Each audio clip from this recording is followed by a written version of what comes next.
Kos Angkar Tasya. Tragedi masa lalu di Kos Tasya Malang.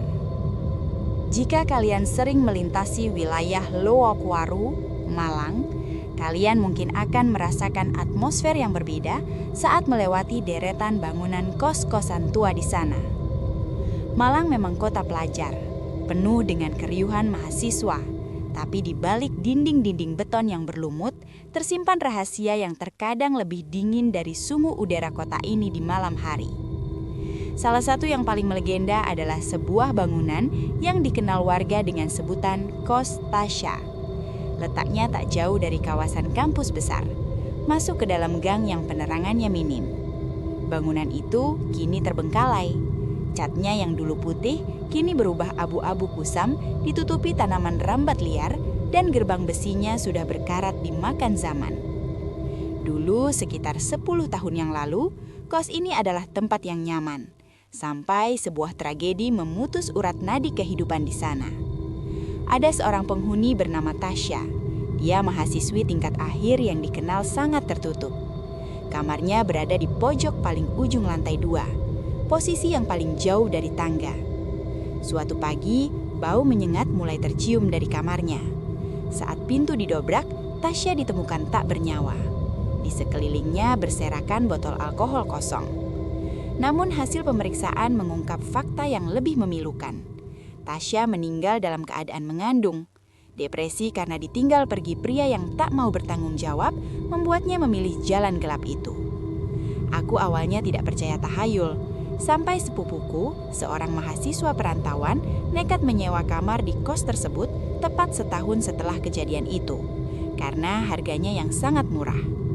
Malam itu aku berkunjung untuk menginap, karena ada tugas kelompok yang harus kami selesaikan. Jam menunjukkan pukul 11 malam.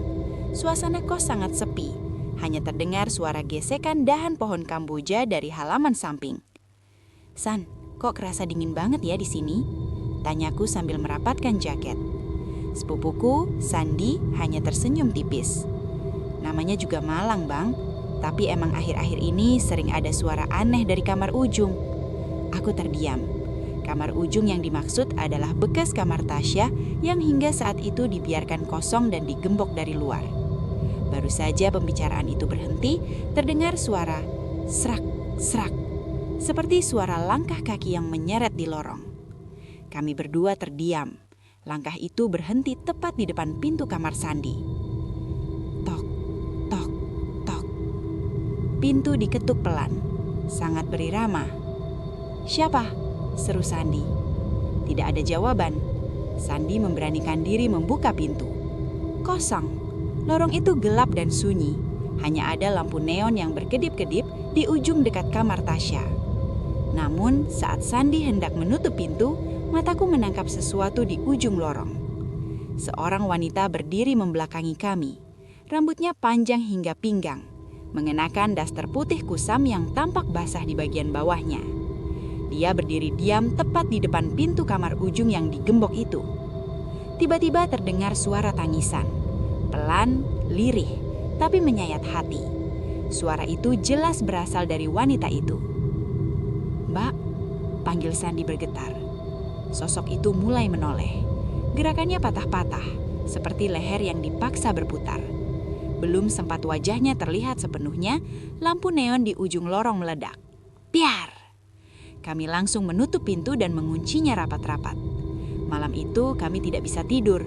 Suara tangisan itu berubah menjadi suara kuku yang menggaruk-garuk dinding kamar kami, dibarengi aroma aneh yang menyengat dan bau busuk yang samar. Hari itu juga aku menyarankan sepupuku untuk cari tempat kos lain. Ngeri juga jika tinggal lama-lama di tempat seperti itu. Takut merasukinya dan dia berbuat nekat yang membahayakan nyawanya sendiri. Tapi sepupuku hanya tersenyum. Entah apa maksudnya. Tidak menolak juga tidak mengiyakan.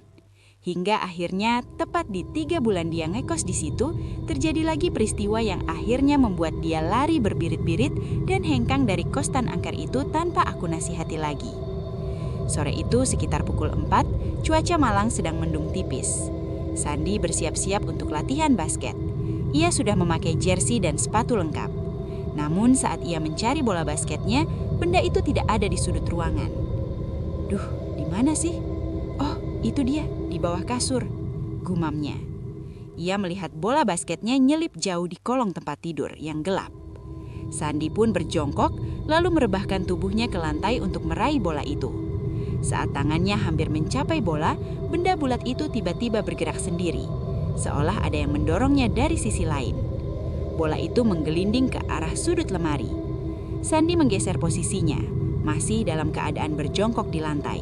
Namun saat ia hendak meraih bola untuk kedua kalinya, gerakannya mendadak kaku. Tepat di samping lemari, hanya berjarak beberapa sentimeter dari wajahnya yang masih sejajar dengan lantai, berdiri sepasang kaki perempuan. Kaki itu tampak pucat, tapi terlihat halus dan bersih terawat. Sandi tertegun. Ia mengira itu adalah Yanti, teman kuliahnya yang masuk tanpa izin, karena Yanti sudah beberapa kali berkunjung minjem bukunya. Namun saat pandangannya perlahan ia arahkan ke atas untuk melihat siapa pemilik kaki itu, jantungnya seolah berhenti berdetak. Kaki itu ternyata tidak utuh, hanya sebatas lutut. Tidak ada paha, tidak ada pinggang, apalagi kepala. Hanya sepasang betis dan telapak kaki yang mengenakan sandal rumah tipis, berdiri tegak berdiri di lantai. Sandi terpaku, nafasnya tercekat di tenggorokan. Yang lebih mengerikan, kaki buntung itu mulai bergerak. Langkahnya ringan, tapi suaranya terdengar jelas di lantai itu. Plak, plak, plak. Kaki itu berjalan melewati Sandi, keluar dari pintu kamar yang terbuka, dan menghilang di lorong gelap menuju kamar pojok milik Tasya. Sandi tidak menunggu lama. Ia meninggalkan bola basketnya begitu saja, lari keluar kamar tanpa sempat mengunci pintu, dan pergi ke tempat kos temannya. Sandi sempat menolak ke sana, bahkan untuk mengambil barang-barangnya. Tapi setelah aku bujuk, akhirnya ia mau ke sana siang hari, datang rame-rame dengan teman-temannya. Warga sekitar yang mendengar cerita Sandi hanya bisa menghela nafas. Mereka tahu, Tasya tidak hanya meninggalkan kesedihan, tapi juga potongan-potongan trauma yang manifestasinya seringkali tidak utuh. Hingga kini, jika kalian melewati jalan di depan kos itu saat sore menjelang maghrib, jangan heran jika sepi dan terasa mencekam. Hari itu juga Sandi memutuskan untuk pergi. Setelah berpamitan dengan pemilik kos yang tinggal di depan Sandi, melangkah pergi. Saat Sandi sudah di luar lingkungan kos, tiba-tiba seorang bapak tua tetangga sebelah kos mendekati Sandi. "Mau pindah, Mas?" tanyanya datar. Sandi mengangguk cepat. Bapak itu menghela nafas panjang, lalu menunjuk ke arah jendela lantai 2, tepat di kamar pojok. "Kamu beruntung hanya mendengar. Kadang-kadang kalau malam Jumat Legi, dia suka duduk di bingkai jendela itu, menunggu laki-laki yang menjanjikannya pernikahan. Sampai sekarang, arwahnya masih merasa dia masih hidup dan sedang menunggu di sana." Sandi memberanikan diri menoleh ke atas ke arah jendela kamar ujung yang dimaksud. Mendadak bulu kuduk Sandi merinding. Sejak saat itu, satu persatu penghuni kos pindah karena teror yang sama. Tangisan tengah malam, dan sosok wanita yang mencari bayinya. Kini, kos Tasya berdiri membisu di sudut malang, menjadi saksi bisu sebuah pengkhianatan yang berujung maut. Warga percaya, selama bangunan itu masih berdiri, Tasya akan tetap di sana, menunggu, mungkin di jendela, atau dimanapun, menunggu sesuatu yang tak akan pernah kembali.